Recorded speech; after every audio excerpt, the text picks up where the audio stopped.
অবস্থান করছিলেন। ভগবান শঙ্কর্ষণ পাতালে কে আছে? পাতালে রয়েছে অনন্তদেব। পাতালে আছে অনন্তদেব। তিনি এই পৃথিবীকে ধারণ করে রেখেছেন তার নিজ মস্তকে। তিনি কার অংশ? তিনি ওই শঙ্কর্ষণেরই অংশ। কিন্তু কোন এক কারণবশত পাতালে শঙ্কর্ষণ দেব নিজে অবস্থান করছিলেন, অনন্ত যার অংশ তিনি অবস্থান করছিলেন। এই সংবাদটা ছড়িয়ে পড়লো কাদের কাছে? আজকে মদন গোপালজির মন্দিরে ভাগবত হবে 1 মাস যাব। সংবাদটা ছড়িয়ে পড়লো কাদের কাছে? ছড়িয়ে পড়লো যারা ভক্ত, যারা ভাগবত ভালোবাসে তাদের কাছে সংবাদটা ছড়িয়ে পড়বে। তেমনি ভগবান শঙ্কর্ষণ যে পাতাল লোকে অবস্থান করছেন, সংবাদটা ছড়িয়ে পড়লো কাদের কাছে? সনত কুমার আদি ঋষিগণ। কে কে? ব্রহ্মার 4 জন মানস পুত্র, সনত, সনন্দন, সনাতন আর সনত কুমার। এই 4 জন ঋষিরা বাল ব্রহ্মচারী। এদেরকে দেখলে মনে হয় যেন 5 বছরের শিশু, কিন্তু মাথার চুল গোপদারি সব পেকে একেবারে বকের পালকের মতো সাদা হয়ে গিয়েছে। খুব বেশি উচ্চতা না এদের, বেটে খাটো, দেখলে মনে হবে যেন 5 বছরের শিশু বালক। এই সনকাদি ঋষিগণ, এদের কাছে সংবাদ এসে গেল শঙ্কর্ষণ রয়েছেন পাতালে। উনারা কি করলেন? চলো আমরাও পাতালে যাই। সেই সনত কুমার আদি ঋষিগণ পরম পুরুষোত্তম ব্রহ্মের তত্ত্ব জানবার জন্য সেই শঙ্কর্ষণ দেবকে প্রশ্ন করেছিলেন, আর সেই প্রশ্নের উত্তর দিয়েছিলেন কে? শঙ্কর্ষণ দেব। সেই ভাগবতটাই আমি শ্রবণ করাবো তোমাকে। তোমার যে প্রশ্ন, সেই প্রশ্নের উত্তরগুলো সব তুমি পেয়ে যাবে। সনত কুমার আদি ঋষিগণ স্বর্গলোক থেকে পাতালে অবতরণের সময় সুরতরঙ্গিনী জলে তাদের জটা সমূহ আর্দ্র করেছিলেন। সুরতরঙ্গিনী কাকে বলা হয়? গঙ্গাকে সুরতরঙ্গিনী। সেই তার জলে নিজেদের জটাগুলি তারা ভিজিয়ে নিয়েছিলেন। তারপর সেই পরমহংস শ্রেষ্ঠ মুনিগণ কোথায় গেলেন? না সেই শঙ্কর্ষণ দেবের কাছে গেলেন। এইবার শঙ্কর্ষণ দেবকে প্রশ্ন করলেন এবং শঙ্কর্ষণ দেব সেই প্রশ্নের উত্তর দিচ্ছেন। সৃষ্টির পূর্বে এই সম্পূর্ণ বিশ্ব প্রলয় সলিলে নিমগ্ন ছিল। কি শুরু করলেন? সৃষ্টির পূর্বে এই জগৎ সংসার জলে জলময় ছিল। এই জলটা কেমন জল? এটা প্রাকৃত জল না, এটা অপ্রাকৃত জল। একে বলা হয় কারণ সলিল। এই কারণ সলিলে ভগবান শঙ্কর্ষণ, শুধু শঙ্কর্ষণ না, মহাশঙ্কর্ষণ, সেই মহাশঙ্কর্ষণ কি করেন?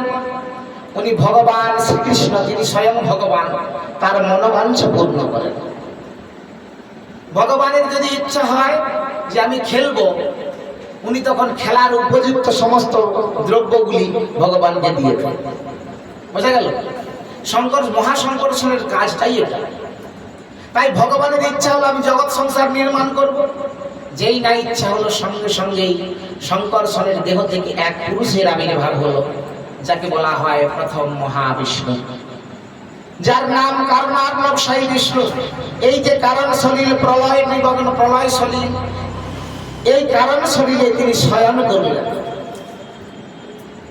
কিসের উপর? এক ভটপত্রের উপর উনি শয়ন করলেন। তারপর কি করলেন? সেই সৃষ্টির কথাই বলছেন। এইবারে ওনার মনে হলো আরে জগৎ সংসার নির্মাণ করতে হবে, ভগবানের ইচ্ছা হয়েছে। তাই উনি এই কারণ শরীরে শয়নকারী বিষ্ণু, এর নাম হলো কারণার্ণবশায়ী বিষ্ণু।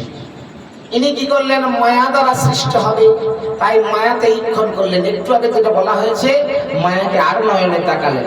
যেই না মায়ার দিকে আর নয়নে তাকালেন, মায়া অনন্ত কোটি ব্রহ্মাণ্ডের সৃষ্টি করে দিলেন, রচনা করে দিলেন। অনন্ত কোটি ব্রহ্মাণ্ড। ব্রহ্মাণ্ড রচনা করলো বটে, কিন্তু ব্রহ্মাণ্ডের ভেতরটা হলো অন্ধকার। ভগবান কারুণার নাম সেই বিষ্ণু দেখলেন অন্যের ভেতরটা যদি অন্ধকার থাকে সৃষ্টি কেমন করে হবে। তাই উনি আরেকটা দেহ ধারণ করলেন, যাকে বলা হয় গর্ভদশায়ী বিষ্ণু। উনি ব্রহ্মাণ্ডের গর্ভে প্রবেশ করে গেলেন। বুঝতে পারছেন? ব্রহ্মাণ্ডের ভেতরে প্রবেশ করে গিয়ে গর্ভে প্রবেশ করেছেন। উনার দেহ অঙ্গ জ্যোতিতে সমস্ত ব্রহ্মাণ্ড আলোকিত করে দিলেন। অন্ধকার ছিল, আলোকিত হয়ে গেল। আলোকিত হলো বটে, কিন্তু তখনও তো সৃষ্টি হচ্ছে। তাই আবার উনি অবতার গ্রহণ করলেন। এই গর্ভদশায়ী বিষ্ণুর অংশ ইনি আবার অবতার গ্রহণ করলেন, যাকে বলা হয় ক্ষীরোদশায়ী বিষ্ণু, যিনি ক্ষীরোদ সাগরে শয়ন করে আছেন। এগুলো সব অপ্রাকৃত, অপ্রাকৃত জল। ক্ষীরোদ সাগরে শয়ন করে আছেন, অপ্রাকৃত ক্ষীরোদ সাগর। ক্ষীরোদ সাগর মানে দুগ্ধকে বলা হয় ক্ষীর। সেই ক্ষীরোদ সাগরে শয়ন করে আছেন। আর ওই ক্ষীরোদ সাগরে এই ক্ষীরোদশায়ী বিষ্ণুর নাভি পদ্ম থেকে একটি পদ্ম উত্থিত হয়ে গেল। সৃষ্টির রহস্যটা কেমন করে বলছেন শ্রবণ করতে হবে। নাভি পদ্ম থেকে, নাভি থেকে একটি পদ্ম উত্থিত হলো।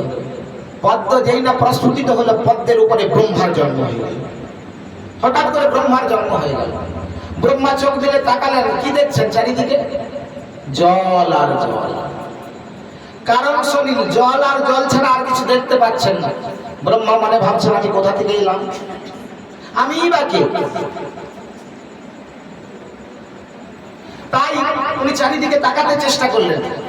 যেই না চারদিকে তাকানোর চেষ্টা করছে, ভগবানের কৃপাতে ব্রহ্মার চারিদিকে চারটি মুখ হয়ে গেল।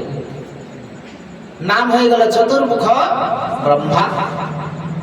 আর ঘাড় ঘুরিয়ে তাকাতে হলো না, চারিদিকে চারটা মুখ, চারদিক দেখতে পাচ্ছে। কিন্তু চারিদিকে কি দেখছেন? জল আর জল, আর কিছু। তারপর উনি ভালো করে তাকিয়ে দেখলেন, আরে আমি কিসের উপরে বসে আছি? এটা তো একটা পদ্ম মনে হয় ফুল। এই পদ্ম ফুলটা কোথা থেকে এসেছে? এই পদ্ম ফুলটা যখন আছে নিশ্চয়ই এর বোটা আছে। বোটা যদি থাকে, বোটাটা কোথা থেকেও না কোথা থেকে প্রস্ফুটিত হয়ে বোটাটা এসেছে। সেটা কোথায়, এর জন্মস্থানটা কোথায় আমাকে জানতে হবে। তাই ব্রহ্মা কি করলেন না, এই পদ্মের নালের ভিতরে প্রবেশ করে গেলেন। সহস্র সহস্র বৎসর নালের ভেতরে প্রবেশ করলেন। নালের কুল খুঁজে পেলেন না, কুল খুঁজে পেলেন না।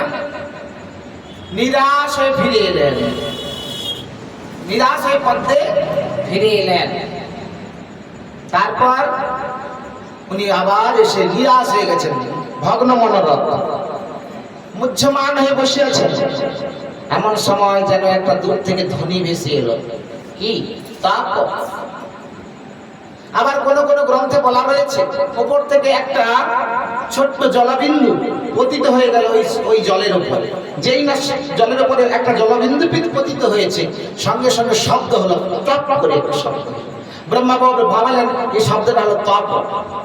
আমাকে তো বোধহয় তপ করতে বলেছে, কিন্তু তপ কেমন করে করতে হয় আমি তো জানি না। কিন্তু হঠাৎ আত্মা থেকে এই ব্রহ্মার চোখ দুটি বন্ধ হয়ে গেল। ব্রহ্মা তপ করতে শুরু করে দিলেন। বহুদিন যাবৎ তপ করলেন। এই তপ করতে করতে করতে করতে বহুদিন যাবৎ পর ব্রহ্মা ভগবানের মায়াকে দেখতে পেলেন। শুধুমাত্র মায়াকে দেখতে পেলেন, তখনও তপস্যা ছাড়ছেন না। আস্তে আস্তে আস্তে আস্তে মায়া দর্শন করার পর আস্তে আস্তে ভগবানের বৈকুণ্ঠ ধাম দর্শন, ভগবানের বৈকুণ্ঠ ধাম দর্শন করলো। তারপর আবার কিছুদিন পর বৈকুণ্ঠ ধাম দর্শন করতে করতে দেখলেন বৈকুণ্ঠ ধামে অনন্ত শয্যা, অনন্ত নাগের শয্যা রয়েছে। তারপর আবার কিছুদিন কেটে যাওয়ার পর দেখলেন ওই শয্যার উপর ভগবান শয়ন করে আছেন।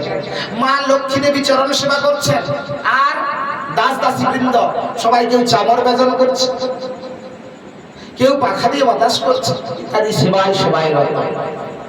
এই সমস্ত দৃশ্য দেখলেন। আজকে ভগবান মুখ খুললেন, ব্রহ্মা আমার কৃপাতেই তুমি আমার এই ধাম দর্শন করতে পেরেছো, আমাকে দর্শন করতে পেরেছো। আমার কৃপা ছাড়া আমার ধাম দর্শন করা যায় না। ব্রহ্মা প্রভু আমার কর্মটা কি? না তুমি সৃষ্টি করো। ভগবানের আদেশ হয়ে গেল।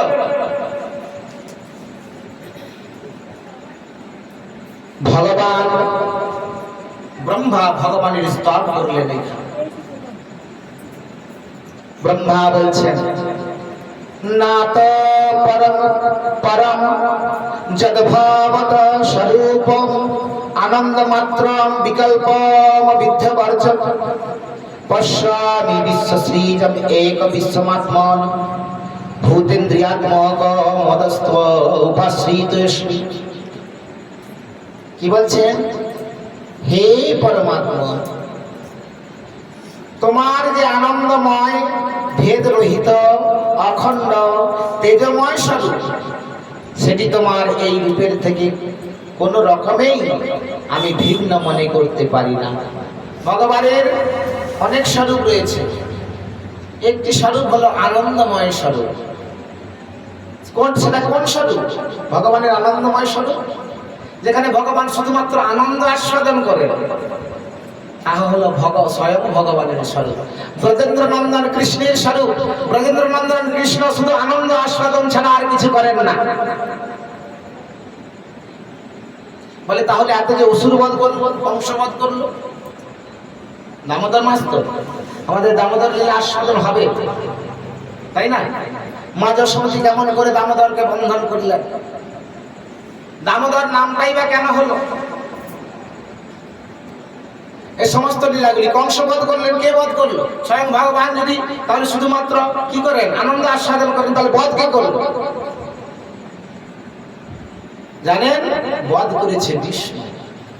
কৃষ্ণ মারেন নাই, বিষ্ণু। বলে কি করে হলো? জানেন, যখন স্বয়ং ভগবান যখন ধরাধামে লীলা করতে আসে, তখন অবতার আর আলাদা করে আসেন না। তখন সমস্ত অবতার ভগবানের দেহে প্রবিষ্ট হয়ে যাবে, এক হয়ে যাবে। এক হয়ে গিয়ে স্বয়ং ভগবান আসেন। স্বয়ং ভগবানের কর্মটাই হলো আনন্দ আস্বাদন, আর বাদ বাকি অসুর মারান। বলে ওই যে অবতারগুলো ভগবানের দেহে যে শরীরে রয়েছে, ওরা ওই অসুর টসুর সমস্ত মারে।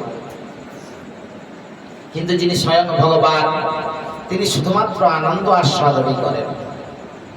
তাই সেই যে আনন্দময় ভগবান, ভেদ রহিত অখণ্ড স্বরূপ, তেজময় স্বরূপ, এই স্বরূপের, আপনার এই স্বরূপের সঙ্গে আমি কোনো ভেদ দেখতে পাচ্ছি না, যেন একই স্বরূপ।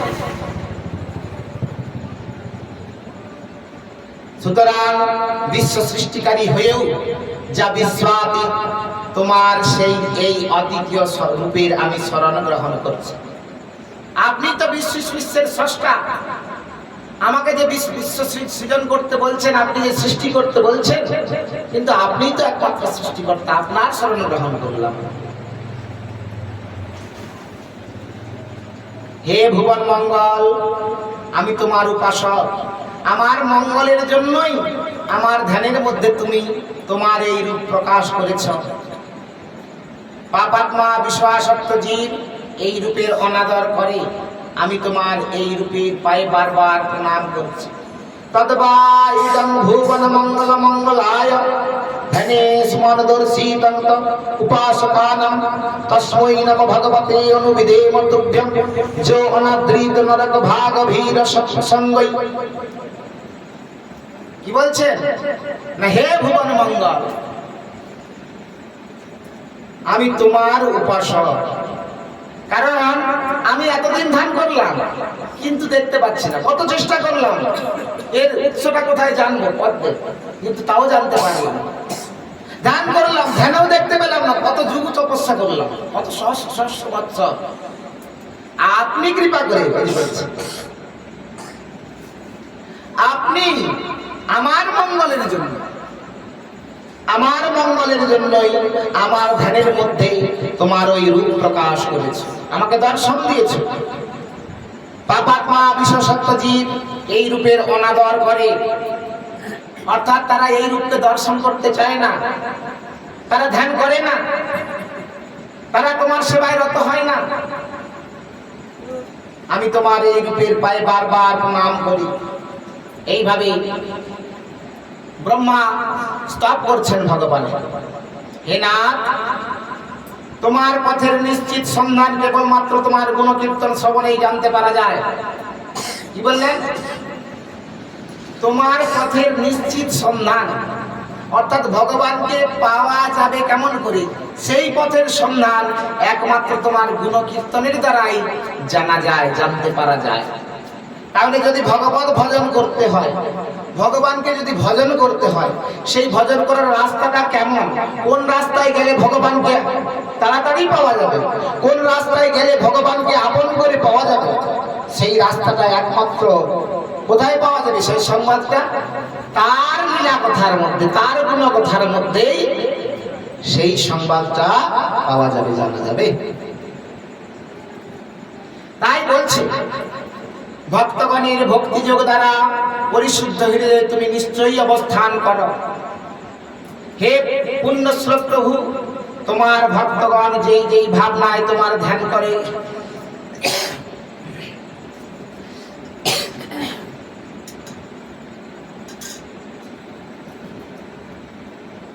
সেই সব সাধু ভক্তদের অনুগ্রহ প্রদর্শনের জন্য তুমি সেই সেই রূপে প্রকটিত করে থাকো। ভগবান যে এত রূপে প্রকট হয়েছেন, কত রূপ ধরেছেন, নৃসিংহ, বরাহ, কূর্ম, কার ইচ্ছায়? ভক্তের ইচ্ছায়, ভক্তের উপকারের জন্য। যখন কি হলো না, সমুদ্র মন্থন হলো, দেবাসুরের সংগ্রাম, দেবাসুরের সন্ধি হয়ে গেল, দেবগুরু বৃহস্পতি এসে শুক্রাচার্য, দৈত্যগুরু শুক্রাচার্যের সঙ্গে মিলিত হয়ে যুক্তি করলো, জানো সবাই আমরা অমর হব, তাহলে অমরত্ব লাভ করতে হবে, এই অমৃত পেতে হলে সমুদ্র মন্থন করতে হবে। আর দেবতাদের একার পক্ষে সমুদ্র মন্থন সম্ভব না, আর অসুরের একার পক্ষেও সম্ভব না, তাই আমরা এক হয়ে যাই, আর যুদ্ধ নয়, এইবার অমৃতটা পেতে হবে দুজনকে এক হয়ে যায়। দেবাসুরের সমুদ্র মন্থন করবে, হ্যাঁ গো মন্থন তো করবো বলে ভাবলাম, কিন্তু মন্থন দণ্ড কোথায়? একটা তো দণ্ডের প্রয়োজন, মথনি যাকে বলা হয়, সে দণ্ডটা কোথায়? আচ্ছা দণ্ড না হয়ে পাওয়া যাবে, দড়িটা কোথায়? তাই ভগবানের কাছে গেলেন, ভগবান নারায়ণের কাছে। যেই না দেবতাদের কাছে গেলেন, দেবতারা ভগবানের কাছে গেলেন, ভগবান বললেন যাও, মন্দার পর্বত তোমাদের মন্থন দণ্ড হবে। মন্দার পর্বত তো যেমন তেমন এতটুকু পর্বত না, ওই পর্বতটাকে বেষ্টন করার মতো দড়ি তো প্রয়োজন, রজ্জু তো প্রয়োজন। সেটা কি করে পাওয়া যাবে, কোথায় পাবো? না বলে পাতালে রয়েছে বাসুকি নাগ, বাসুকি নাগের কাছে যাও, ওই বাসুকি নাগ তোমাদের রজ্জু হবে। এখন সমুদ্র মন্থন শুরু হয়ে গেল। সমুদ্র মন্থন করতে করতে মন্দার পর্বত সমুদ্র দণ্ড হয়েছে, মন্থন দণ্ডটাকে বেষ্টন করে বাসুকি নাগ দড়ি হয়েছে, টানাটানি হচ্ছে, হতে হতে মন্থন দণ্ড আস্তে আস্তে জলে ডুবে যাচ্ছে, সমুদ্রের জলে নিমজ্জিত হয়ে যাচ্ছে। হায় হায় কি হবে, জলে যদি মন্থন দণ্ড যদি ডুবে যায় তাহলে কি করে মন্থন হবে? সবাই ভগবান নারায়ণের শরণাপন্ন হলেন। যেই না শরণাপন্ন হলেন, ভগবান নারায়ণ কূর্ম রূপ ধারণ করে ফেললেন ভক্তের উপকারের জন্য, ভক্তের ইচ্ছায়, ভগবানের ভক্তের কল্যাণের জন্য ভগবান কূর্ম রূপ ধারণ করলেন, কূর্ম অবতার হয়ে গেল। উনি কি করছেন? জলের তলায় গিয়ে ওই মন্দার পর্বতকে ধারণ করে রেখেছেন নিজের পৃষ্ঠে, তবে যে সমুদ্র মন্থন হলো।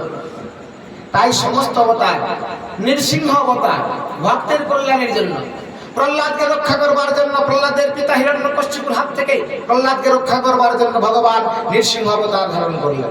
সব ভক্তের ইচ্ছায় ভগবানের অবতার। তাই বলছে ভক্তদের অনুগ্রহ প্রদর্শনের জন্যই সেই সেই রূপে প্রকটিত করে থাকো, ভক্তকে অনুগ্রহ করবার জন্য। त्वां भावजोग परिभावित हृद सरोजाशुष सुतेक्षित पथो नानुनाथ पुंसं जद्दध्यात उरुगाय विभावयन्ति तत्तद् बपु प्रणयसे सदनुग्रहाय अनुग्रह करे सदनुग्रहाय অনুগ্রহের দ্বারাই ভক্তগণকে অনুগ্রহ করবার জন্যই সেই সেই বপু সেই সেই দেহ ধারণ করেন আপনি ধন্য। যেসব কর্মের ফল তোমাকে অর্পণ করা হয় সেগুলি অবিনাশী ও অক্ষয় হয়ে যায়। সুতরাং নানাবিধ কর্ম, যজ্ঞ, দান, তপস্যা, ব্রত, চর্যাদি দ্বারা তোমার প্রসন্নতা লাভ করাই মানুষের সর্বশ্রেষ্ঠ কর্মফল। আমরা এসব ভাবি না। ভগবান কিভাবে সন্তুষ্ট হবেন, ভগবানকে কি করে সন্তুষ্ট করা যায়, ভগবান কি করে সুখী হবেন, এই চিন্তা আমাদের আসে না। আমি কি করে সুখী হব, এই চিন্তা। তাই বলছি, কারণ তুমি তুষ্ট হলে আর এমন কোন ফল আছে যা দুর্লভ। ভগবান তুষ্ট হলে সব পাওয়া হয়ে যায়। একটা ছোট্ট করে উদাহরণ শুনুন।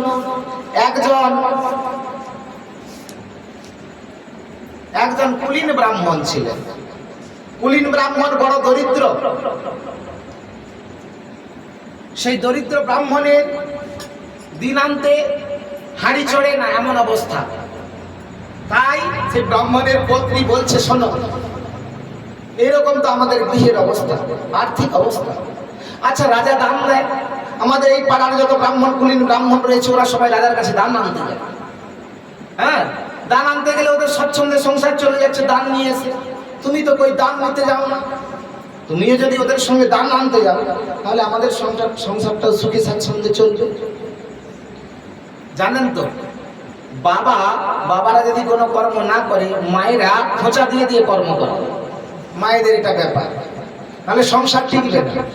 হ্যাঁ, বলে 1 মিনিট যদি কাজ না করে, তুমি এখানে গিয়ে বসে আছো। এখন পত্নী ওই ব্রাহ্মণকে খুব খোঁচা দিচ্ছে, অনেকদিন যাবৎ খোঁচা দিচ্ছে। ব্রাহ্মণ প্রথমে কানেই নেই। তারপর একদিন স্ত্রীর মন রাখার জন্য বলল, শুনো, আগামীকাল আমি ওদের সঙ্গে রাজার বাড়ি যাব। তো গেল, কুলীন ব্রাহ্মণ রাজার বাড়ি গেল বটে। সবাই লাইন দিয়ে, 4 বেঁধে লাইন দিয়ে দান নিচ্ছে, উনি এক ধারে বসে আছেন। সবাই দান নিয়ে চলে গেলে, উনি তার বসেই আছেন। হঠাৎ রাজার নজর পড়ল, আরে সব ব্রাহ্মণ তো দান নিয়ে চলে গেল, ব্রাহ্মণটা বসে আছে কি? আরে কি ব্যাপার, আপনি ওখানে বসে আছেন, দান নিলেন না? ও, আপনার কি আরো বেশি কিছু প্রয়োজন আছে, ওই জন্য বলতে পারছেন না? তখন সবাই চলে গেছে, এবারে বলবেন। লজ্জা করছেন? লজ্জার কোনো দরকার নেই। কি চাই, দরকার বলুন। ব্রাহ্মণ বলে, বলবো। যদি অভয় দেন তাহলে বলবো। তাহলে হ্যাঁ, অভয় দিচ্ছি, বলুন না কি চাই, কোন কি দরকার? একটা গ্রাম চাই, বলুন, গ্রামটা দিয়ে দেবো। বলে, না, গ্রামের প্রয়োজন নাই। হে রাজা মশাই, আমি আপনাকে একদিন অতিথি রূপে পেয়েছি। আমার বাড়িতে একদিন আপনার নিমন্ত্রণ। আপনাকে আমার বাড়িতে ভোজন গ্রহণ করতে হবে, আমার বাড়িতে যেতে হবে ওই একদিনের জন্য। বলে, ওই এটা আবার এমন কি কথা? ঠিক আছে, আমি যাবো। কবে যাবো বলুন? দিন স্থির হয়ে গেল। হয়ে যাওয়ার পর ব্রাহ্মণ বাড়ি চলে গেছে। এই তো কোনো ধন সম্পদ নিয়ে যায়নি। আর গেলে যাওয়ার পরে কি হবে? মায়েরা যখন দেখতে পেয়েছে ও গেল বাটে দান নিতে, দান তো কিছু নিয়ে আসেনি, মায়েরা কি করবে বলুন? এবার ভাবুন ভালো করে। হ্যাঁ, যদি থাকে একেবারে ওই দরজার কোণে আর কি, আধুয়া। যাই হোক, এইবারে হলো কি, ব্রাহ্মণের পত্নী যখন এরকম বলছে, ব্রাহ্মণ বলে, আরে তুমি থামো না, তুমি মজা দেখো। বলে, হ্যাঁ, কি মজা দেখবো, দেখতে পাচ্ছি তো এতদিন ধরে। যেই না ব্রাহ্মণ চলে গিয়েছে, রাজামশাই ভাবছে, আরে মন্ত্রীকে ডাক দিয়েছে, আরে ব্রাহ্মণকে আমি কথা দিলাম আমি ওর বাড়ি যাব, কিন্তু এই ব্রাহ্মণেরা, এরা কুলীন ব্রাহ্মণ, এই ব্রাহ্মণেরা সবাই দিন দরিদ্র, এরা তো আমার কাছে দান নিয়ে গিয়ে এদের সংসার চলে। তাই এদের বাড়ি যে আমি যাব, ওর বাড়িটা আমার যাওয়ার উপযুক্ত তো? আমি তো রাজা, আমার যাওয়ার উপযুক্ত তো? মন্ত্রী মশাই লোক পাঠিয়ে দেখুন। মন্ত্রী মশাই লোক পাঠিয়ে দিলেন। গিয়ে কি দেখছে বাবা? ও গোপনে গিয়েছে, অনুচর গোপনে গিয়েছে। গিয়ে দেখছে, ও বাবা, এসে তো তাল পাতার কুড়ে ঘর তাল পাতা। তারপর কি দেখছেন? রাজামশাই ঢুকলেও রাজামশাইয়ের মাথাটা লেগে যাবে। খাদ্য খাবার কিছু তো নাই, রাজাকে খাওয়াবে কি? এই রাজামশাইকে এসে সংবাদ দেওয়া হলো, রাজামশাই চিন্তায় পড়ে গেছেন। হ্যাঁ, আমি তো কথা দিয়ে ফেলেছি যাবো, কিন্তু আমি তো রাজা, আমি যে জায়গায় যাব সেই জায়গাটা যেন রাজার উপযুক্ত হয় যাবার মতো। তাই রাজামশাই বললেন, যাও ওই ব্রাহ্মণের বাড়িটা আমার যাওয়ার উপযুক্ত যেন হয় এরকম বাড়িটা করে দাও। রাজ কর্মচারীরা গিয়ে রাতারাতি একেবারে ব্রাহ্মণের বাড়িটা একেবারে উপযুক্ত প্রাসাদ করে দিলেন। ব্রাহ্মণই তো অবাক, এই কি হচ্ছে, ব্রাহ্মণই খুঁজে পাচ্ছেন না। ব্রাহ্মণ বলে খেল দেখে যাবে। তো ব্রাহ্মণের বাড়িটা প্রাসাদ হয়ে গেল। এবার রাজামশাই বলছে বাড়ি তো হয়েছে, কিন্তু আমি যে রাস্তাটা দিয়ে যাবো, আমার রথটা তো যাবে, সেই রাস্তাটা রথ যাওয়ার মতো। অনুচর গিয়ে দেখলো খাটা বনে একেবারে ভর্তি। বলে তাহলে ওই রাস্তাটা কি করতে হবে, রাজপথ করে দাও।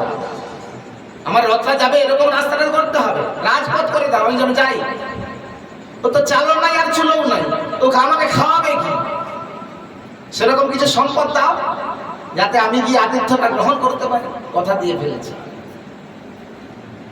সবকিছু হয়ে গেল ব্রাহ্মণের। রাজামশাই এলেন, রাজার সেবা দিলেন। এখন এটি একটি রূপক, এই রূপক থেকে শিক্ষা নেওয়ার কি আছে? ব্রাহ্মণ ধন অর্থ সম্পদ কিছু চাইলেন না রাজার কাছে। কি চাইলেন? রাজামশাই, আমি একদিনের জন্য আপনাকে পেতে চাই, আমার গৃহে একদিনের জন্য আপনার অতিথি হতে হবে। আপনাকে যে প্রাকৃতিক সম্পদের অধিকারী যে রাজা, তাকে যদি চেয়ে ব্রাহ্মণ যদি ধনী হতে পারে, অর্থ সম্পদের অধিকারী হতে পারে, তাহলে যিনি ত্রিভুবনের অধীশ্বর, যদি কোন ভক্ত যদি বলে ভগবান আমি কিছু চাই না, কোন অর্থ সম্পদ ধন চাই না, প্রভু আমি শুধু তোমাকে চাই, তাহলে চিন্তা করে দেখুন সেই ভক্তের কি কোনো অভাব থাকবে? ভগবান কি অভাব রাখবেন? জাগতিক জগতের রাজা যদি এরকম করতে পারে, কুলীন ব্রাহ্মণের যদি কোনো অভাব না রাখতে পারে, যিনি ত্রিভুবনের অধীশ্বর, সমস্ত ঐশ্বর্যের মালিক, কিন্তু আমরা ভুল করে ভগবানের কাছে ভজন করতে গিয়ে ভগবানের কাছে নানা কিছু চেয়ে ফেলি, তাই না? বলি না প্রভু আমি তোমাকে চাই, আমি যা কিছু কর্ম করি তোমার সন্তুষ্টির জন্য, তোমার প্রতিবিধানের জন্য। এই কথাটাই বলছে। জীব এমন মূঢ়, তারা তোমাকে চায় না। এইবার মৈত্র ঋষি বলছেন, হে বিদুর, শোনো শোনো, এই সৃষ্টির প্রলয় হয় তিন প্রকারে। সৃষ্টিটা প্রলয় হয় তিন প্রকারে। প্রশ্নের উত্তর দিচ্ছেন কিরকম? নিত্য প্রলয় কেবল কালের দ্বারা হয়ে থাকে। প্রথম প্রলয় বলল নিত্য প্রলয়, যেটা কালের দ্বারা হয়ে থাকে। দ্রব্য অর্থাৎ সংকর্ষণাগ্নির দ্বারা নৈমিত্তিক প্রলয়, সংকর্ষণ দেবের মুখ থেকে আগুন বিচ্ছুরিত হয়ে প্রলয় হয়ে যায়, একে বলা হয় নৈমিত্তিক প্রলয়। আর সত্যাদি গুণত্রয়ের দ্বারা প্রাকৃত প্রলয়। এখন আমি প্রথমে দশবিধ সৃষ্টির বর্ণনা করছি। এইবার সৃষ্টির কথা বলছেন, 10 প্রকার সৃষ্টি। ত্রিগুণের ক্ষোভ এবং আলোড়ন দ্বারা সৃষ্টি, তাই মহত্তত্ত্বের সৃষ্টি হলো প্রথম সৃষ্টি, যেটা আমরা একটু আগেই শ্রবণ করেছি, মহত্তত্ত্ব। এই মহত্তত্ত্ব হলো প্রথম সৃষ্টি। তারপর সৃষ্টি হলো দ্বিতীয় সৃষ্টি, অহংকার। তৃতীয় সৃষ্টি হলো ভূত স্বর্গ। চতুর্থ সৃষ্টি ক্রিয়া শক্তি। পঞ্চম সৃষ্টি হলো সাত্বিক অহংকার থেকে উৎপন্ন ইন্দ্রিয় আদি অধিষ্ঠাত্রী দেবতাগণ, যেটা শুনলাম যে সে দেবতাগণ কি করলো না, ওই বিরাট শরীরে প্রবেশ করতে তবেই সমগ্র অঙ্গ প্রত্যঙ্গগুলি কর্মক্ষমতা লাভ করলো। এটা হলো চতুর্থ সৃষ্টি। পঞ্চম সৃষ্টি ওই দেবতাগণ সৃষ্টি, ইন্দ্রিয় অধিষ্ঠিত দেবতাগণ। ষষ্ঠ সৃষ্টি হলো অবিদ্যার সৃষ্টি, হলো ষষ্ঠ সৃষ্টি। 6 নম্বর সৃষ্টি হলো অবিদ্যা।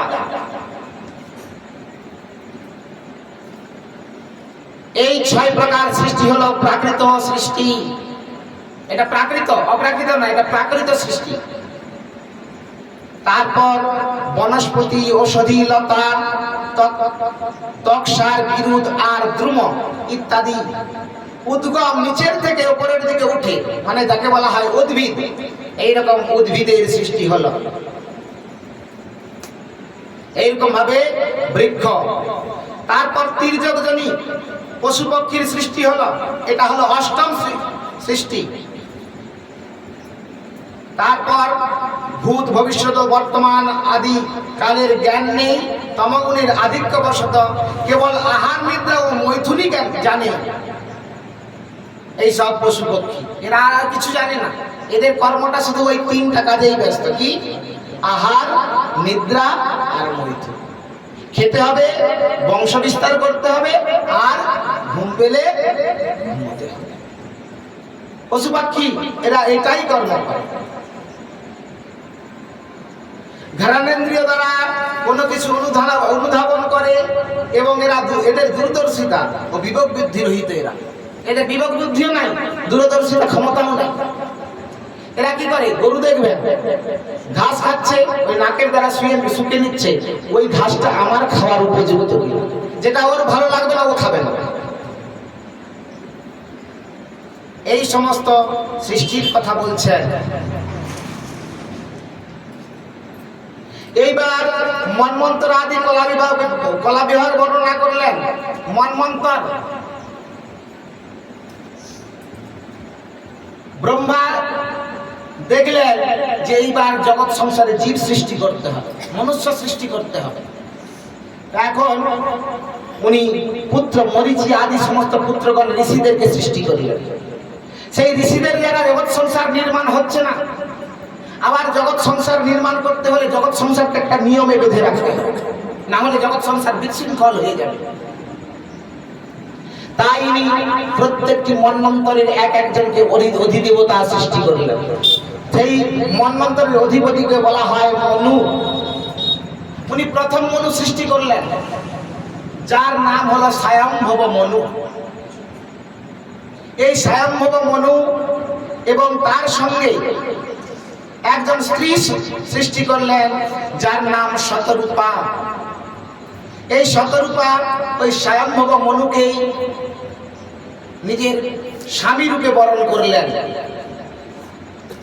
এইবার ভগবান ব্রহ্মা ওই স্বয়ম্ভব মনুকে আদেশ করলেন, হে স্বয়ম্ভব মনু, তুমি প্রজা সৃষ্টি করো, প্রজা সৃষ্টি করো। যেই না স্বয়ম্ভব মনুকে বললেন প্রজা সৃষ্টি করো, স্বয়ম্ভব মনু সঙ্গে সঙ্গে ব্রহ্মাকে উত্তর দিলেন, হে পিতা, আমি যে জীব সৃষ্টি করব, সারা জগৎ তো কারণ শরীরে নিমগ্ন, পৃথিবী তো এখন কারণ শরীরের নিচে মগ্ন হয়ে রয়েছে, জলে মগ্ন হয়ে রয়েছে। তাই আমার যে পুত্ররা, আমি যে পুত্র উৎপাদন করব, জীব সৃষ্টি করবো, আমার পুত্ররা থাকবে কোথায়? চারিদিকে তো জল, থাকবার তো স্থান নাই। যেই না মনে মনে ভাবা, যেই না বললেন, অমনি ব্রহ্মা মনে মনে ভাবছে, ঠিক কোথায় তো বলেছে। তাই পৃথিবী তো এখন জলে মগ্ন, মানে জলে একেবারে নিমজ্জিত হয়ে রয়েছে। তাই পৃথিবীকে উদ্ধারের ব্যবস্থা করতে হবে, কিন্তু আমার পক্ষে তো সম্ভব না, আমার ক্ষমতা দ্বারা পৃথিবীকে উদ্ধার করা যাবে না। ভগবান যদি কৃপা করে উনি অবতার গ্রহণ করতেন, তাহলে উনিই পারতেন পৃথিবীকে উদ্ধার করতে। যেই না ব্রহ্মা মনে মনে এই কথাটা মনে করলেন, সঙ্গে সঙ্গে হঠাৎ করে ব্রহ্মার নাসারন্ধ্র থেকে কি যেন একটা বাহির হয়ে গেল, বেরিয়ে পড়ল। সবাই মরীচি আদি ঋষিগণ সবাই দাঁড়িয়ে আছে, স্বয়ম্ভব মনুও দাঁড়িয়ে আছে। সবাই দেখতে পাচ্ছে ব্রহ্মার নাক থেকে ক্ষুদ্র একটা কি যেন কালো মতো বেরিয়ে পড়লো। যে নাক থেকে বেরোনোর পরে আস্তে আস্তে দেহটা বৃহৎ হয়ে যাচ্ছে।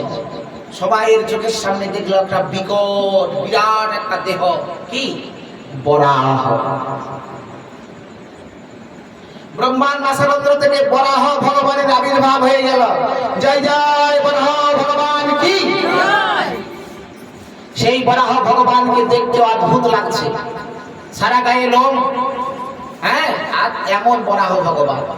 সেই বরাহ ভগবান দেবতাদের চোখের সামনে উপর দিকে উঠে গেল, বিরাট দেহ, প্রকাণ্ড দেহ। ঊর্ধ্ব দিকে উঠে পড়েই সঙ্গে সঙ্গে উপর থেকে যেমন ঝাঁপ দেওয়া হয়, লাভ দেওয়া হয়, সেই রকম ভাবে ঊর্ধ্ব দিক থেকে নিচের দিকে ঝাঁপ দিয়ে দিল কারণ শরীরের জলে। আর সেই জলে ঝাঁপ দিয়ে পৃথিবীকে উদ্ধার করবার জন্য চলে গেলেন বরাহ ভগবান। আর সেইখানে জলে কে বলছে? মৈত্রেয় ঋষি বলছেন বিদুরকে, শোনো, সেই জলের মধ্যে কে ছিল? আদি দৈত্য, তার নাম হলো কি হিরণ্যাক্ষ। সেই হিরণ্যাক্ষ জলের মধ্যে প্রবেশ করে রয়েছে। ভগবানের সঙ্গে যুদ্ধ শুরু হয়ে গেল হিরণ্যাক্ষের। বরাহ ভগবান হিরণ্যাক্ষ বধ করলেন। সঙ্গে সঙ্গে প্রশ্ন করে ফেললেন, হে বিদুর মহারাজ। বিদুর বলছেন, হে প্রভু, হে ঋষিবর, এই জলের মধ্যে পৃথিবী নিমগ্ন, পৃথিবী জলের ভেতরে, ওইখানে দৈত্য এই হিরণ্যাক্ষ কোথা থেকে এলো? বাস হিরণ্যাক্ষ কে, তার পরিচয়টা কি? যেই না এই কথাটি বললেন, সেই প্রশ্নের উত্তর দিচ্ছেন কে? কে দিচ্ছেন? মৈত্রেয় ঋষি। একটু আমাদের একটু আস্বাদন করতে হবে এখানে। বরাহ ভগবান জলে ঝাঁপ দেওয়ার আগে উনি দাঁড়িয়েছিলেন, ঊর্ধ্বে উঠে দাঁড়িয়ে আছেন। দেবতাগণ এবং ব্রহ্মা সবাই মিলে ভগবানের স্তব করছেন। ব্রহ্মা স্তব করেছিলেন বরাহ ভগবানের। কি বলছেন ব্রহ্মা? জিতং জিতং তেয়া জিত যজ্ঞ ভাবন পরিণতনু সাং পরিধন্যতে নমঃ দ্রুম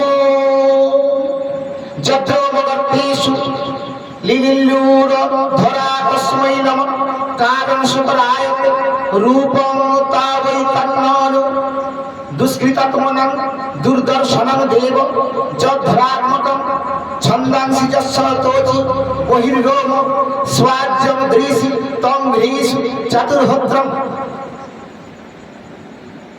ঋষিগণ বলছেন, হে অজিত, জিতং দিতং তেয়াজিতং, হে অজিত, আপনার জয় হোক, জয় হোক, জয় হোক, জয় হোক আপনার। হে যজ্ঞেশ্বর, আপনি এই যে আপনার বেদময় দেহকে কম্পিত করছেন, আপনাকে নমস্কার। আপনার রূপের মধ্যে সকল যজ্ঞ লীন হয়ে রয়েছে। ধরিত্রীর দেবীকে উদ্ধার করার জন্যই আপনি সুন্দর রূপ ধারণ করেছেন। আমরা বুঝতে পারছি। আমরা এক্ষুনি বলছিলাম যে জীব সৃষ্টি করবো, জীব থাকবে কোথায়? তাই ধরিত্রী মাতাকে উদ্ধার করতে হবে। আপনি সেই ধরিত্রী মাতাকে উদ্ধার করবার জন্যই এই রূপটা ধারণ করেছেন, এই সুন্দর রূপ ধারণ করেছেন আপনি। আপনাকে নমস্কার। হে দেব, পাপীদের পক্ষে আপনার এই শরীরের দর্শন অতীব দুঃসাধ্য। কারণ এই শরীর যজ্ঞরূপ, এই যজ্ঞাকার রূপের চর্মে গায়ত্রী প্রভৃতি ছন্দ, লোম সমূহে কুশ, নেত্রে যজ্ঞ আর্য অর্থাৎ ঘৃত এবং চরণে হোত্রাদি কর্ম চতুষ্টয়, হোতা অথবর্য উদ্গাতা এবং ব্রহ্মা, এই চার রকম ঋত্বিকের কর্ম চতুষ্টয় বর্তমান। হে প্রভু, আপনাকে বারবার প্রণাম।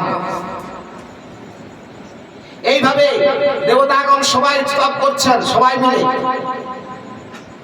নমো নমস্তে অখিল মন্ত্র দেবতা দ্রব্যায় সর্বকর্তব্যে ক্রিয়াত্মনে বৈরাগ্য ভক্তাত্মজানুভাবিত জ্ঞানায় বিদ্য গুরবে নমঃ। সমস্ত মন্ত্র, দেবতা, দ্রব্য, যজ্ঞ এবং কর্ম আপনারই স্বরূপ। আপনাকে নমস্কার। বৈরাগ্য, ভক্তি ও মানসিক একাগ্রতার দ্বারা লভ্য জ্ঞান স্বরূপ আপনি।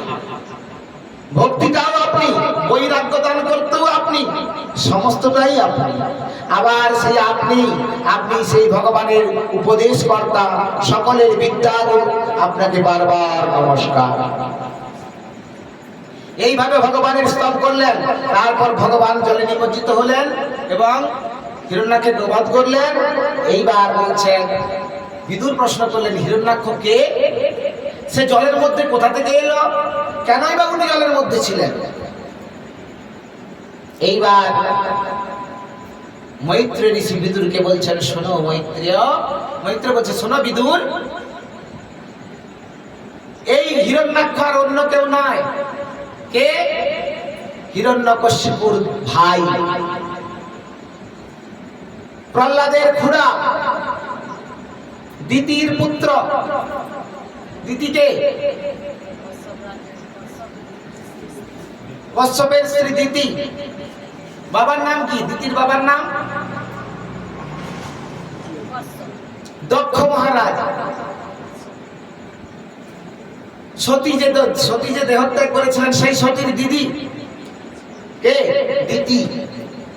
এই দিতি কশ্যপের স্ত্রী, বলে দিতির পুত্র হলো হিরণ্যাক্ষ। এই হিরণ্যাক্ষ এমন বিরাটকার দৈত্য, এমন ক্ষমতাবান যে সব সময় বলতো আমাকে যুদ্ধ দাও, যুদ্ধ দাও। ব্রহ্মার কাছে গিয়েছিলেন, শঙ্করের কাছেও গিয়েছিলেন। বলে বাবা, যে ব্রহ্মার কাছে গেলেন, ব্রহ্মার কাছে গিয়ে বলছে আমাকে যুদ্ধ দাও। মানে দৈত্যরা খালি তো যুদ্ধ করো, বলে আমাকে যুদ্ধ দাও। বলে দেখো বাবা, আমার দেহটা দেখতে পাচ্ছ? ব্রহ্মা বলছে দেখো, চুল দাড়িগুলো সব পেকে সাদা হয়ে গিয়েছে, গায়ের মাংসগুলো দেখতে পাচ্ছ? আমি বুড়ো টুড়ো মানুষ, আমার সঙ্গে যুদ্ধ করে তোমার কি যুদ্ধের আশা মিটবে? আমাকে বাবা তুমি ছেড়ে দাও, আমি তোমার সঙ্গে যুদ্ধ করতে পারবো না, তুমি অন্য জায়গায় দেখো। এখন হিরণ্যাক্ষ ওখান থেকে বেরিয়ে শিবের কাছে গেলেন। শিব বলে হায়, ব্রহ্মার কাছ থেকে আমার কাছে এসেছে, দেখতে পাচ্ছ তো আমি ছাই বর্ষ রেখেছি। হ্যাঁ, আমি একদম বৈরাগী, গায়ে দেহে কোনো পোশাকও নাই, বাঘ ছাপ পরে আছে, তাই না? বলে আমি কি যুদ্ধ করতে পারবো? ছাই বর্ষ রেখে থাকি, খাওয়া দাওয়ার ঠিক নাই, আমি পারবো। তাহলে কি হবে না, তুমি চলে যাও কোথায়? রসাতলে। রসাতলে গেলে তোমার উপযুক্ত যোদ্ধা তুমি পাবে। তাই হিরণ্যাক্ষ রসাতলে অপেক্ষা করছে, আর ধরিত্রী মাতা রসাতলে চলে গিয়েছে। এইবার মৈত্রেয় ঋষি বলছেন শোনো, এই যে হিরণ্যাক্ষ আর হিরণ্যকশিপু, এরা আর অন্য কেউ নয়, এই কথাটাও বলছেন। জানতে চাইলেন যে এরা কে? এত এত তাদের ক্ষমতা, এত তাদের বল, যেমন তেমন নয়, ভগবানের সঙ্গে যুদ্ধ করে। কি তাদের কর্ম? ভগবানের সঙ্গে যুদ্ধ করে মানে তাদের কর্ম নিশ্চয়ই একটা ভালো আছে, না হলে তারা ভগবানের সঙ্গে যুদ্ধ কেমন করে করবে? তাই সেই লীলা কাহিনীটি বলছেন। শোনো শোনো, এই হিরণ্যকশিপু আর হিরণ্যাক্ষ আর অন্য কেউ নয়, এরা হলো ভগবানের পার্ষদ। কে? বৈকুণ্ঠের দ্বারী, যার নাম হলো জয় আর বিজয়। একবার সনকাদি চারজন যে ঋষির কথা বলা হলো, যে দেখলে মনে হবে যেন 5 বছরের শিশু, সনক সনাতন সনন্দন সনত কুমার, এই 4 জন ব্রহ্মার মানস পুত্র। এদের মনে একবার উদ্ভূত হলো, একবার বাসনা জন্মলো, বৈকুণ্ঠাধিপতি ভগবানকে দর্শন করব। এরা সব সময় দিগম্বর থাকে। দিগম্বর মানে বসন কোনো করে না, দেহে কোনো পোশাক আশাক নাই, উলঙ্গ থাকে। আর এদের এমন অঙ্গ জ্যোতি বিচ্ছুরিত, আজন্ম ব্রহ্মচারী, অখণ্ড ব্রহ্মচারী, আজন্ম ব্রহ্মচারী। দেহের এমন জ্যোতি, কোন অন্ধকারে গেলে ওদের দেহের জ্যোতিতেই অন্ধকারে আলোকিত হয়ে যায়। ওরা 4 জন গেল কোথায়? বৈকুণ্ঠে ভগবানকে দর্শন করবে বলে দাঁড়িয়ে রয়েছে কে? জয় আর বিজয়। ওনারা গিয়ে বললেন আমরা ভেতরে ভগবানকে দর্শন করব। জয় আর বিজয় কি বলল? বলে ভগবানের অনুমতি নেই, ভগবান এখন বিশ্রামে আছেন, এখন দর্শন করা যাবে না, আপনারা যান। সঙ্গে সঙ্গেই সনকাদি ঋষি একটু যেন প্রদেশেতেই অভিশাপ দিয়ে দিলেন, যা তোরা এই বেত্র হাতে রয়েছে, বেত্র হাতে অসুরের মতো ব্যবহার করলি, ভগবানকে দর্শন করতে দিলি না, তোদের ব্যবহার তো অসুরের মতো, যা তোরা অসুর যদি প্রাপ্ত হয়ে গেল। অভিশাপ দিয়ে দিলেন। তারপরে অভিশাপ দেওয়ার পরেই মনে মনে ভাবছেন, হায় কোথায় দাঁড়িয়েছি আমরা? বৈকুণ্ঠে। এই বৈকুণ্ঠে তো কাউকে অভিশাপ দেওয়ার কথা না, অভিশাপ দেওয়া উচিত না, এখানে নিষিদ্ধ করা আছে। এখানে কেউ কাউকে অভিশাপ দেবে না, আর কেউ কাউকে অনুগ্রহ করবে না, দয়াও দেখাবে না, শত্রুতাও করবে না। তাহলে আমাদের মুখ দিয়ে এইরূপ বাক্য কেন বার হলো? অভিশাপ। ধ্যানস্থ হয়ে দেখলেন এটা ভগবানের ইচ্ছাতেই ঘটেছে। যাই হোক, এখন যেই না অভিশাপটা দিয়ে দিল, জয় বিজয়ের সঙ্গে সঙ্গে ঋষিদের চরণ তলে পতিত হয়ে চরণ দুখানি ধরে ফেলেছে। একেবারে 4 জনেরই চরণ ধরে ফেলেছে। হায় হায়, কি হবে আমাদের গতি, কি হবে?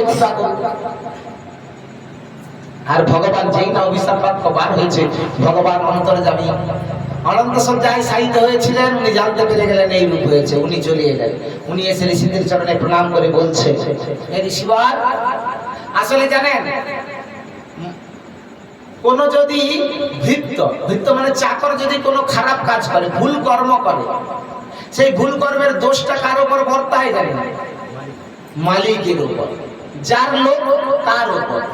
তাই এরা তো আমার ভৃত্য, আমার কর্মচারী, আমার দাঁড়ি, এরা যদি কোনো ভুল করে থাকে সেই ভুলটা আমারই। তাই উনি ব্রাহ্মণদের কাছে ক্ষমা চাইছেন। ঋষিরা দেখলেন, হায় হায়, যে ভগবান আমার উপাস্য, আমাদের উপাস্য, যাকে দর্শন করবার জন্য আমরা এসেছি, সেই ভগবান আমাদের কাছে ক্ষমা চাইছে। হায় হায়, আমরা কি এমন কি কর্ম করে ফেললাম, কি কর্ম। এইভাবে তারাও করজোড়ে বিনতি করে তারাও ভগবানের কাছে ক্ষমা চাইছে। তারপর তারা জানতে পারলেন যেটা ভগবত ইচ্ছাতেই আমাদের মুখ দিয়ে অভিশাপ বাক্য বার হয়েছে। তখন ভগবান বললেন জয় বিজয়কে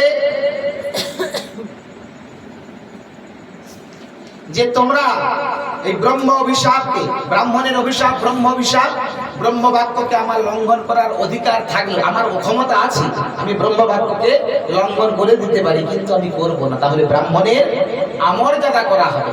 আমি যে ব্রাহ্মণের ভক্ত, আমি কখনো ব্রাহ্মণের অমর্যাদা করতে পারি? নম ব্রাহ্মণ্য দেবায় গো ব্রাহ্মণ্য হিতায় চ। গো আবার ব্রাহ্মণের আমি হিত সাধন করি, আমি তাদের হিতকারী, আমি তাদেরকে সম্মান প্রদর্শন করি। আমি কি তাদের এই বাক্যটাকে লঙ্ঘন করে দিতে পারি? তোমাদেরকে দৈত্যকুলে যেতেই হবে, যেতেই হবে দৈত্যকুলে, উপায় নাই। সঙ্গে সঙ্গে জয় বিজয়ের পতন হয়ে গেল। ওরা কি করছিল? ওরা ওদের আত্মাটা বাতাসে ভর করে ঘুরে বেড়াচ্ছিল, সময়ের অপেক্ষা করছিল, কখন সময়টা আসবে আমাদের জন্মগ্রহণ করবার। আর শুনুন, দক্ষ কন্যা দিতি, স্বামীর নাম কি? মায়ের এখনই বলেছিলেন কশ্যপ। কশ্যপের স্ত্রী দিতি কি করলেন? উনি দেখেছেন যে আমার বোন গর্ভবতী, স্বামীর সঙ্গে খুব ভালোবাসাটা খুব ঘনিষ্ঠ, আমার সঙ্গে আমাকে ভালোবাসে, আমি সকলের বড়। ও বললেন না, আমাকে জানেন অনেকগুলো যদি সতীন থাকে এইরকমই হয়, মানে একজনের যদি অনেকগুলো পত্নী থাকে, স্ত্রী থাকে, বলে এ বলে স্বামী আমার, ও বলে স্বামী আমার, ও তোর না। এখন ও চিন্তা করলো আমাকেও মা হতে হবে।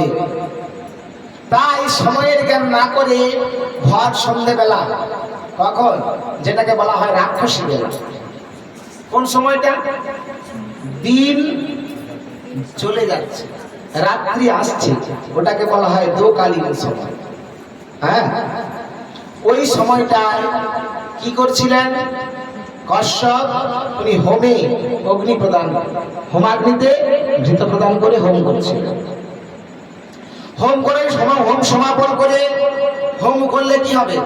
শরীর ঘর্মাক্ত করে, ছাই ভস্মগুলো গায়ে লেগে থাকবে, ক্লান্ত হয়ে যায় শরীরটা ওই আগুনের কাছে থেকে। তাই নেই, চুপ করে বসে আছেন সন্ধ্যার সময়, ভগবত চিন্তা করছেন। এমন সময় দিদি এসে গিয়ে বলছে স্বামীকে, এক্ষুনি আমাকে রতিদান করতে হবে। এমন নির্লজ্জ, স্বামীর একেবারে কাপড় ধরে টানাটানি শুরু করে দিল কশ্যপ। ভালো করে মন দিয়ে শুনতে হবে ভাগবতের কথা। স্বামীর কাপড় ধরে টানাটানি শুরু করে দিল। স্বামীর কর্তব্য স্ত্রীর মনোরথ পূর্ণ করা। শুধু তাই নয়, স্ত্রী যদি মা হওয়ার বাঞ্ছা করে, সেই বাঞ্ছাটা পূর্ণ করা স্বামীর কর্তব্য। কর্তব্য তো বটে, কিন্তু কশ্যপ বুঝিয়ে বললেন অদিতিকে, শোনো, এই সময়টা হলো অকাল, এই সময়ে সন্তান উৎপন্ন করা ঠিক না। জানো, এই সময় তোমার ভগ্নিপতি, কে গো? তোমার ভগ্নিপতি শিব, তার অনুচরদেরকে নিয়ে, শিবের অনুচর কি? ভূত প্রেতাদি, বলে তাদেরকে নিয়ে এই সময় বাইরে বেরিয়ে আসে। তারা চারিদিকে ঘুরে বেড়ায়, ওই সময় যদি কেউ আহার গ্রহণ করে বলে ওরা তাকে আক্রমণ করে, কেউ যদি কুকর্ম করে আক্রমণ করে। এই সময় মিলন হওয়া ঠিক না, কিন্তু দ্বিতীয় এমন নির্লজ্জ কোন মতেই শুনলেন না। তাই কশ্যপ নিরুপায় হয়ে রতিদানে প্রবিষ্ট হলেন। আর সেই সময় ওই আত্মাটা ঘুরছিল সময়ের অপেক্ষা করে, সঙ্গে সঙ্গে দুইটি আত্মা ওই কশ্যপের বীর্যকে আশ্রয় করে দিতির গর্ভে প্রবেশ করে। প্রথমে এখানে একটু বিষয় জানলাম। এখন দিতি যখন প্রসব করলেন, সেই প্রসবের সময় আগে প্রসব হলেন কে জানেন? হিরণ্যকশিপু। পরে প্রসব হলো হিরণ্যাক্ষ। এখন আমরা সাধারণ ভাষায় কি বলবো? যে আগে প্রসব হয়েছে, ধরাধামে এসেছে, সে বড়, আর যে পরে এসেছে সে কে? সে ছোট। কিন্তু হিসাবটা ওরকম। মায়ের গর্ভে জন্ম কার আগে হয়েছে? যে শুক্রাণুটা আগে গিয়েছে সে তো প্রথমে থাকবে, তাই না? আর যে শুক্রাণুটা শেষে গিয়েছে সে পরে থাকবে। আগে জন্ম হবে কার? যেটা পরে গিয়েছে তার আগে জন্ম হবে, তাই না? সে তো প্রথমেই আছে, সামনে আছে, তার আগে সেই আগে ভূমিষ্ঠ হবে। তাই হিরণ্যকশিপুর শেষে জন্ম হয়েছে, সেই আগে ভূমিষ্ঠ হয়েছে হিরণ্যাক্ষ। আর হিরণ্যকশিপুর শেষে জন্ম হয়েছে, মানে ভেতরে ছিল, কিন্তু ওর জন্মটা হয়েছে আগে। তাই হিরণ্যাক্ষ হলো ভাই আর হিরণ্যকশিপু হলো দাদা। এটা ভাগবত বলছে। এইখান থেকে শিক্ষণীয় বিষয় কি? মা বাবা যারা সংসার জীবন যাপনকারী, যারা সদ্যজাত পতি পত্নী, সদ্যজাত মানে সবে মাত্র বিবাহ হয়েছে, সাবধান। ভাগবত শিক্ষা দিচ্ছে সন্তানের জন্ম কখন দিতে হয়, কখন দেওয়া যাবে না। রাক্ষস উৎপন্ন হয়ে গেল, দৈত্য উৎপন্ন হয়ে গেল কে? হিরণ্যকশিপু আর হিরণ্যাক্ষ। এই হিরণ্যাক্ষ এমন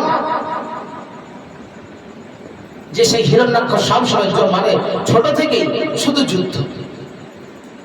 সেই হিরণ্যাক্ষ পাতালে একেবারে রসাতলে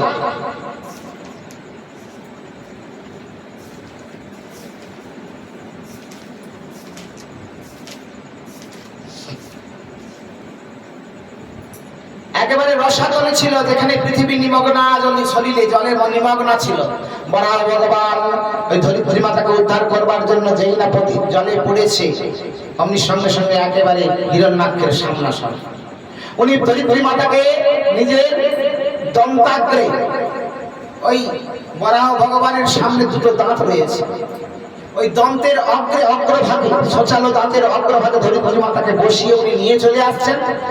আর হিরণ্যাক্ষ অদ্ভুত ভাষায় গালাগালি শুরু করে, ভগবান তুমি ও পাহারা দিচ্ছিল, নিয়ে চলে যাচ্ছেন ভগবান। বলে আরে পৃথিবী আমার অধিকারে রয়েছে, তুমি ওকে নিয়ে চলে যাচ্ছ, সাহস তো বড় কম না। অকথ্য ভাষায় গালাগালি শুরু করে দিলেন। ভগবান প্রথমে সহ্য করলেন, কোনো কিছু বলছেন না, হাসছেন দাঁড়িয়ে দাঁড়িয়ে। তারপরে যখন অসহ্য হয়ে গেল তখন এবার উনিও বাক্য প্রয়োগ করলেন। এইবার দুজনে শুরু হয়ে গেল গদা যুদ্ধ।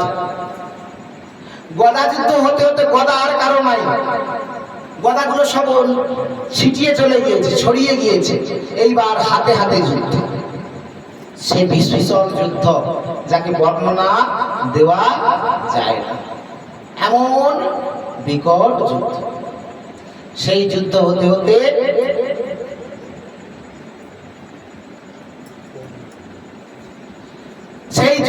হতে ভগবান এক মুষ্টাঘাত করলেন তার ওই হিরণ্যাক্ষের মাথায়। যেই না মুষ্টাঘাত করলেন, হিরণ্যাক্ষ তখন রক্ত বমি শুরু করল, রক্ত বমন হচ্ছে। হিরণ্যাক্ষ ভগবানের বক্ষে একটা আঘাত করলেন, মুষ্টাঘাত। ভগবানও একেবারে দুহাত পিছিয়ে গেলেন। দেখতে পাচ্ছেন কেমন যুদ্ধ চলছে। এইরকম যুদ্ধ হতে হতে ভগবান হিরণ্যাক্ষকে ধরে ফেলে এক আছাড়েই একেবারে মেরে ফেলে। হিরণ্যাক্ষকে বধ করার সঙ্গে সঙ্গে দেবতা আগণ পুষ্প বৃষ্টি করলেন ভগবান বরাহ ভগবানের মাথার উপর। জয় জয় বরাহ ভগবান কি। এই বরাহ ভগবান ধরিত্রীর মাথাকে জলের উপর নিয়ে এলেন, কারণ সলিলের উপর নিয়ে এসে সেই কারণ সলিলে স্থাপন করলেন।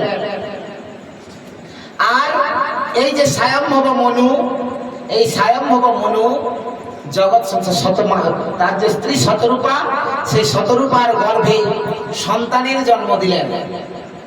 এই স্বয়ম্ভব মনুর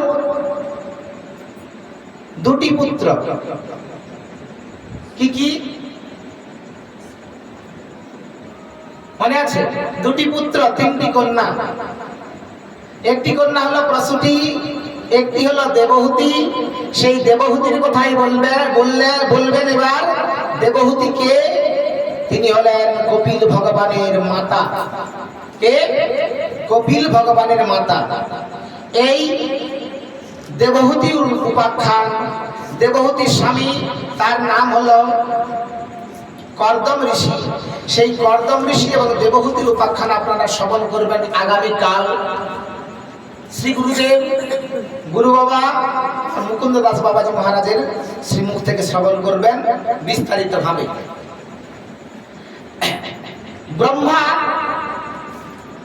ব্রহ্মার এবারে শ্রী বহুবিধ সৃষ্টির কথা বর্ণনা করছেন মৈত্র ঋষি। বহুবিধ সৃষ্টি, পৃথিবীকে আশ্রয় রূপে লাভ করে স্বয়ম্ভব মনু পরবর্তীকালে জাত প্রাণীগণের সৃষ্টির জন্য কি কি উপায় অবলম্বন করলেন, এইরূপ প্রশ্ন করছেন। মহাভারত বিদুর ভগবান শ্রীকৃষ্ণের একান্ত সুহৃদ ছিলেন। তার জ্যেষ্ঠ ভ্রাতা ধৃতরাষ্ট্র পুত্র দুর্যোধন আদির সাথে একত্র হয়ে শ্রীকৃষ্ণের পরামর্শে অনাদর করাতে তারা ভগবানের কাছে অপরাধ করেছে বিবেচনা করে বিদুর তাদের পরিত্যাগ করেছে। ভগবান এসেছিলেন কি শান্তি সংবাদ নিয়ে, তোমরা যুদ্ধ করো না, 5টা গ্রাম দিয়ে দাও, 5 ভাইকে 5টা গ্রাম দাও, বেশি চাই না। কিন্তু তাও দিল না। সেই ভগবানের মুখের কথাকে অমান্য করেছিলেন বলে বিদুর পরিত্যাগ করে দিয়েছিলেন।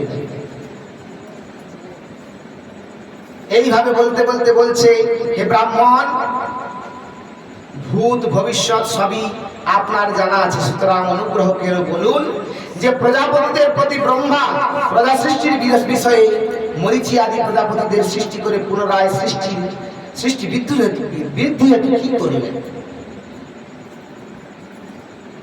ব্রহ্মাণ্ডের গর্ভরূপ জলে সাহিত্য শ্রীনারায়ণ যখন ব্রহ্মার অন্তঃকরণে প্রবিষ্ট হলেন, তখন ব্রহ্মা নাম রূপ কর্মে ক্রমে পূর্ব অনুসারে লোক সৃষ্টির করতে প্রবৃত্ত হলেন। ব্রহ্মা সৃষ্টি করতেও ভুলে গিয়েছে, জানেন না। ভগবান প্রেরণা দিয়ে ভগবান কি বললেন?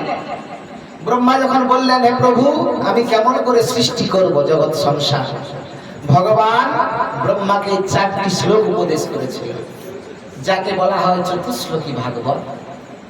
সেই 4টি শ্লোক ব্রহ্মা দিয়েছিলেন কাকে? নিজের পুত্র নারদকে। নারদ দিয়েছিলেন বেদব্যাসকে।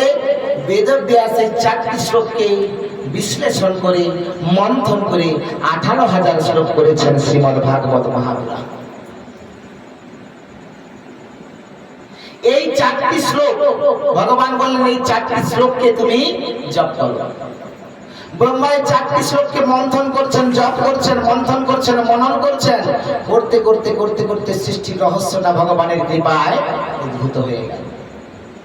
তারপর তিনি কি করলেন? সর্বপ্রথমে নিজের ছায়া থেকে তামিশ্র, অন্ধ তামিশ্র, তম, মোহ, মহামোহ অর্থাৎ অজ্ঞান, অস্মিতা, রাগ, দ্বেষ ও অভিনিবেশ, এই পঞ্চবিধ বৃত্তি সম্পন্ন অবিদ্যার সৃষ্টি করলেন। এদেরকে অবিদ্যা বলা হয়। এরা মায়ার প্রবৃত্তি। মায়ার অপর নামই হলো অবিদ্যা, অবিদ্যার নামই হলো মায়া। এই অবিদ্যা সৃষ্টি করলেন। নিজের সেই ছায়ারূপ তমময় শরীর ব্রহ্মার মনঃপূত হলো না। ওই দেহ থেকে এইগুলি তো তামিশ্র অন্ধ তামিশ্র এসব তমগুণ সৃষ্টি করলেন, তম সৃষ্টি করলেন, অন্ধকার সৃষ্টি করলেন, অবিদ্যা সৃষ্টি করলেন। সৃষ্টি করার পরে নিজের শরীরটাকে আর ভালো লাগছে না, এই শরীরে আমি তম সৃষ্টি করলাম, অন্ধকার সৃষ্টি করলাম। তাই তিনি কি করলেন, তখনই সঙ্গে সঙ্গে ওই দেহটাকে শরীরটাকে পরিত্যাগ করে দিলেন। যেই না পরিত্যাগ করে দিলেন, সেই পরিত্যক্ত শরীর রাত্রি রূপ ধারণ করলো, রাত্রি হয়ে গেল। রাত্রি রূপ যেই না ধারণ করলো, সঙ্গে সঙ্গে ওই রাত্রিতে এই জীবের ক্ষুধা তৃষ্ণা বৃত্তির উদয় হয়। সেই রাত্রি রূপী শরীর থেকে উদ্ভূত যক্ষ রাক্ষসগণ তারা ওই শরীরটিকে গ্রহণ করে নিল, দখল করে নিল। ফলে ক্ষুধা তৃষ্ণায় পীড়িত হয়ে তারা ব্রহ্মাকে ভক্ষণ করবার জন্য ধাবিত হতে লাগলো। তাদের যেই না তারা ওই ব্রহ্মার দেহটাকে যেই না গ্রহণ করলো, পরিত্যক্ত দেহটাকে, সঙ্গে সঙ্গে তারা ক্ষুধায় তৃষ্ণায় কাতর হয়ে পড়েছে।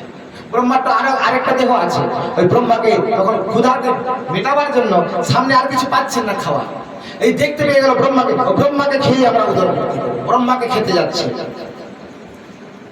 কেউ কেউ বলছে একে খেয়ে ফেলো, একে খেয়ে ফেলো, একে রক্ষা করো না, কারণ তারা খুব পিপাসায় কাতর ছিল। ব্রহ্মা উদ্বিগ্ন হয়ে বললেন, ওহে যক্ষ রাক্ষসগণ, তোমরা আমার সন্তান, অতএব তোমরা আমাকে ভক্ষণ করো না, আমাকে রক্ষা করো। এদের মধ্যে যারা বলেছিল খেয়ে ফেলো তারা হলো যক্ষ, আর যারা বলেছিল একে রক্ষা করো তারা হলো রাক্ষস। এইভাবে যক্ষ রাক্ষসের জন্ম হয়ে গেল, সৃষ্টি হয়ে গেল। তারপর ব্রহ্মা সাত্বিক প্রভায় দীপ্তিমান তনু দ্বারা প্রকাশিত হয়ে মুখ্য মুখ্য দেবতাদের সৃষ্টি করলেন। তারা ক্রিয়া করতে করতে ব্রহ্মার পরিত্যক্ত প্রকাশ এবং দিবস শরীর গ্রহণ করল। দিবস মানে দিন শরীরটাকে গ্রহণ করলে, যেটাই আলোয় আলোকিত হয়ে থাকে, দেবতাগণ গ্রহণ করলেন। তারপর ব্রহ্মা নিজ জঘন দেশ থেকে কামাসক্ত অসুরদের সৃষ্টি করলেন। জঘন দেশ মানে জননেন্দ্রিয়, সেই জননেন্দ্রিয় থেকে অসুরদের সৃষ্টি করলেন, যারা সবসময় কামাসক্ত, সেই অসুরদের সৃষ্টি করলেন। তারা অতিশয় কামলোলুপ হওয়ার ফলে সৃষ্টি হওয়া মাত্রই মৈথুনের উদ্দেশ্যে ব্রহ্মার দিকেই ধাবিত হতে লাগে। তারা আর কিছু পাচ্ছে না, তারা তো অতিরিক্ত কামাসক্ত, তাই মৈথুন করবার জন্য ব্রহ্মাকেই ধরতে যাচ্ছে। এই কাণ্ড দেখে ব্রহ্মা প্রথমত হাসলেন, কিন্তু পরে নির্লজ্জ অসুরদের দ্বারা এইভাবে আক্রান্ত হয়ে তিনি ভীত হয়ে ক্রুদ্ধ ও শঙ্কিত চিত্তে দ্রুত বেগে পলায়ন করলেন, পালিয়ে গেলেন। ভক্তদের প্রতি কৃপাবশত তাদের ইচ্ছানুরূপ মূর্তি ধারণকারী শরণাগত বৎসল বিপন্ন দুঃখহারী অভিষ্ট বরদায়ী শ্রীহরির কাছে গিয়ে বলতে লাগলেন, ভগবানের কাছে চলে গিয়েছিলেন, বলবো হায় হায়।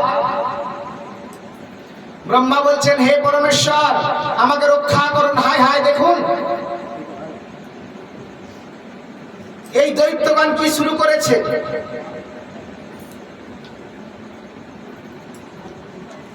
এরা আমারই ওপর, আমাকেই মৈথুন করবার জন্য উদ্যত হয়েছে। ভগবান তখন বললেন, ব্রহ্মা তুমি তোমার এই কলুষিত তনু ত্যাগ করো, তোমার এই শরীরটা ত্যাগ করে দাও। তুমি দেখতে পাচ্ছেন কতবার ব্রহ্মা তার শরীরটাকে ত্যাগ করছে, তুমি ত্যাগ করে দাও। ভগবানের এই কথা বলা মাত্রই ব্রহ্মা তার সেই শরীরটা ত্যাগ করে দিলেন, এবং সেই ব্রহ্মার পরিত্যক্ত শরীর এক সুন্দরী নারী রূপ ধারণ করল, যাকে আমরা সন্ধ্যা দেবী রূপে বলে থাকি। সন্ধ্যা, তার নাম হয়ে গেল সন্ধ্যা, তাকে তিনি একটা দেবী রূপ ধারণ করলেন, সন্ধ্যা দেবী। তার চরণ কমল নকুলের শব্দে শব্দায়মান হচ্ছিল। ও এত সুন্দর, অপরূপ সৌন্দর্য রূপ তার। সেই রূপটা দেখে অসুরগণ একেবারে মোহিত হয়ে গেল, আর মোহিত হয়ে গিয়ে অসুরগণ ওই সন্ধ্যাকে গ্রহণ করল, তাদের মনোবাসনা পূর্ণ হলো। এইবার ব্রহ্মা গভীরভাবে হেসে ফেললেন, বাহ দারুণ সৃষ্টি হয়েছে, সুন্দর। এতক্ষণ ওরা আমাকেই মৈথুন করবার জন্য অগ্রসর হচ্ছিল, সুন্দর সন্ধ্যার উপর নারী একটা পেয়ে গিয়েছে, ওরা ভালো হলো, হেসে ফেললেন। তারপর নিজের সৌন্দর্যে নিজেই যেন মুগ্ধভাবে উপভোগ করছিলেন কে, ব্রহ্মা। তারই শরীর থেকে তো উদ্ভূত হয়েছে সন্ধ্যা। এইভাবে সৃষ্টি করলেন ব্রহ্মা পরপর। এইভাবে সৃষ্টি রহস্য বলেই এইবার প্রশ্ন করছেন কে, বিদুর প্রশ্ন করলেন মৈত্র ঋষির কাছে, আপনি যে বললেন, কি বললেন? ভগবান কপিলের কথা। এই ভগবানের কপিলের জন্ম বৃত্তান্ত, তার মাতা পিতার বৃত্তান্ত আপনি কৃপা করে শ্রবণ করান। আমরাও আগ্রহে বসে থাকবো আগামীকালের জন্য। গুরু মহারাজ আগামীকাল আপনাদেরকে এই কপিল, মা কপিল, কপিল এবং তার মা এবং কপিল, মায়ের নাম দেবহূতি, পুত্রের নাম কপিল মুনি। এই কপিল দেবহূতি সংবাদ আপনাদেরকে শ্রবণ করাবে, এই আশা রেখে আজকে হরিকথাকে বিশ্রাম করলাম। নিতাই গৌর প্রেমানন্দে হরি হরি বল, নিতাই গৌর প্রেমানন্দে হরি হরি বল, নিতাই গৌর প্রেমানন্দে হরি হরি বল। উজ্জ্বল